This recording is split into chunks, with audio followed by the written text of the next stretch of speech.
Good morning. आज मला तुम्हाला एक विचार सांगायचा आहे. विचार असा आहे की उद्या करू, नंतर बघू हा विचार कधीच आपल्याला यशस्वी होऊ देत नाही. त्यामुळे जे करायचं असते ते राहून जाते. विद्यार्थी दशेमध्ये असताना हेच होते. आजचा अभ्यास उद्या करू, उद्यापासून करू, 1 तारखेपासून करू.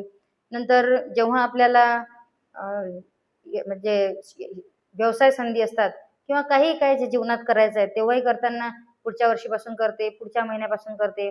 असं करून करून आपण आपल्या पूर्ण आयुष्यामध्ये पुढे पुढे गोष्टी ढकलत राहतो. याला एक इंग्लिश शब्द आहे प्रोकास्टिनेशन.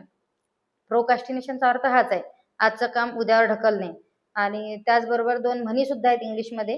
एक आहे रेड टॅपिझम. रेड टॅपिझम म्हणजे आजचं काम उद्यावर ढकलणे आणि दुसरी एक आहे पुट इन कोल्ड स्टोरेज. त्याचाही अर्थ तोच आहे, आजचं काम उद्यावर ढकलणे.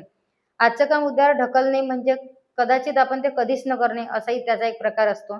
कारण आज करतो, उद्या करतो, करता करता आपलं ते वेळ निघून जाते. मग आपला त्या गोष्टीतून इंटरेस्ट निघून जाते. मग ती करावीशी वाटत नाही आणि जे करायचं आहे ते राहून जाते. मला असं वाटतंय ज्या क्षणाला जो विचार डोक्यात आला आणि जर ती कृतीत आले तर कोणतंच काम मागे राहणार नाही किंवा त्या गोष्टीमध्ये आपण ते करू शकलो नाही असं होणार नाही. हा विचार वाचल्याबरोबर माझ्या मनात आलं की का नाही अशा शब्दात सांगितल्यापेक्षा आपण याचा व्हिडिओज बनवावा आणि म्हणून मी हा व्हिडिओ बनवला. कसा वाटला सांगा.